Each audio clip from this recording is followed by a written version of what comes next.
उस परमात्मा भगवान श्री राम और ये बनी हुई जो प्रतिमा है, इसमें उस साक्षात परमात्मा की सारी शक्तियाँ इसमें समाविष्ट हो जाएं। जो शक्ति और जिस शक्ति से परमात्मा की तपस्या और उनसे हमको शक्ति मिलती है, हमारा कल्याण होता है, उसी इस प्रकार की शक्ति इसमें भी है। मंत्रों द्वारा तो वो प्रतिमा हटाई जाता है और हटाने के बाद शीशा दिखाया जाता है, फिर उसमें काजल लगाया जाता है। रामलला की जो प्राण प्रतिष्ठा है उसके संबंध में कि यह क्या प्राण प्रतिष्ठा होती है, इसकी सबको जिज्ञासा होती है। उस परमात्मा भगवान श्री राम और ये बनी हुई जो प्रतिमा है, इसमें उस साक्षात परमात्मा की सारी शक्तियाँ इसमें समाविष्ट हो जाएं।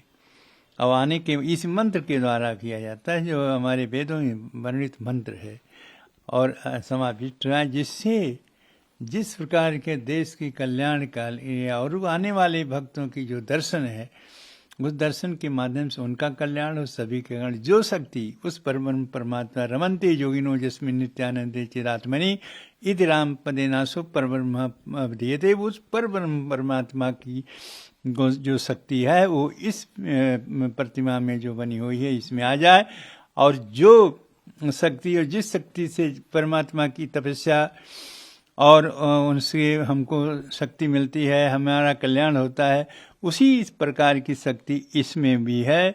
और इस परमात्मा के स्वरूप में विराजमान इस प्रतिमा के हम वैसे दर्शन करें तो वैसे हमको फल मिलेगा, जैसे साक्षात परमात्मा की तपस्या करने से प्राप्त होता है। यही है कि सारी शक्तियाँ जो भगवान राम की है वो इसमें समाविष्ट हो जाए, ये मंत्रों के द्वारा स्थापित किया जाता है। और इसीलिए जो भी प्रतिमाएं हैं उनका दर्शन करने वाले, पूजा करने वाले और जो मांगने वाले जो कुछ हैं वो सबका कल्याण होता है, सब कुछ उनको प्राप्त होता है। यही प्राण प्रतिष्ठा है।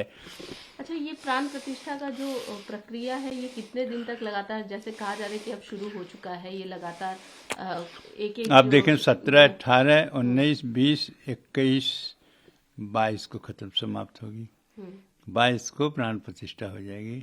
तो इसी प्रकार से कोई 7 दिन, कोई 11 दिन, कोई 21 दिन, जिस प्रकार से होती है उसका उसी रूप से विषम दिनों में उसका किया जाता है। या तो 7 हो जाए या 21 हो जाए, और इसके प्रकार से या 11 हो जाए, इस तरह से सम तिथियों में, सम दिनों में उसकी पूर्ति की जाती है, जो 17 से शुरू है और ये 22 को समाप्त होगा। लोगों के मन में एक जिज्ञासा है कि प्राण प्रतिष्ठा कैसे, मतलब किस तरीके से, ये जो क्या क्या शुरुआत में कैसे होता है, क्या होता है, लोग जानना चाहते हैं, क्योंकि रामलला की प्राण प्रतिष्ठा अब जानने के लिए जब प्रत्यक्ष रूप से सब हो रहा है तो इस पे जानने की मैं बताऊं, उसको जानने की अपेक्षा सब प्रत्यक्ष देख सकते हैं कि कलश यात्रा हुई, उसके बाद मूर्ति का जो ये नगर भ्रमण हुआ, उसके बाद में सरजू में स्नान हुआ, सरजू के जल लेकर के आए,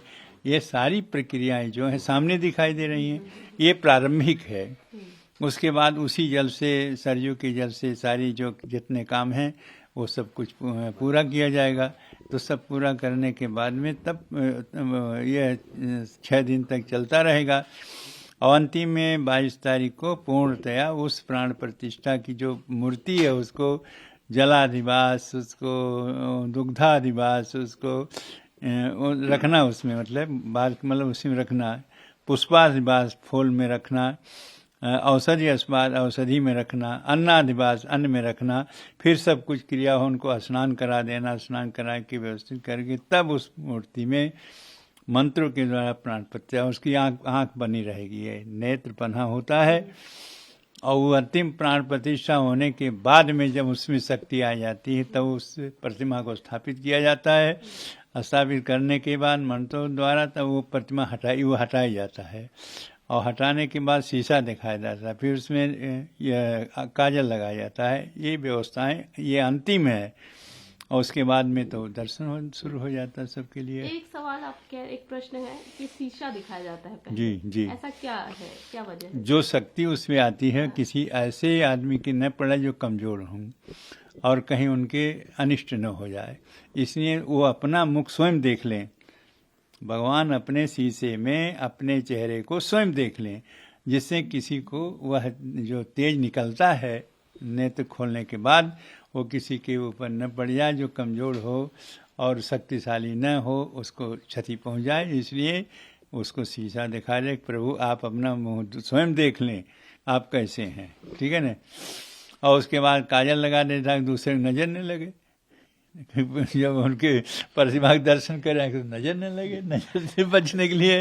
महाराज जी, ये जो स्वामी जी ने किया आचार्य वर्णन आपका किया, तो उसके बारे में जरा बताइएगा, वो क्या विधि होती है? किसी में सारे संसार में जितनी भी वो विद्वान हैं और जो जजमान होता है, वो जजमान आचार्य का वर्णन करता है कि या जो भी आप करेंगे इस कार्य में, जो करेंगे, जो मंत्र जपेंगे, जो कुछ भी है, पूरा फल किसको मिलता है?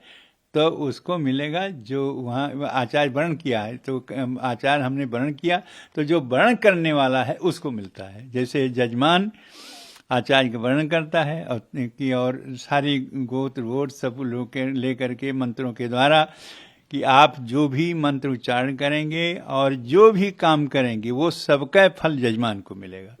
तो इसीलिए आचार्य वर्णन कहते हैं उसको। स्वामी जी ने सब शक्ति हमको दे दिया।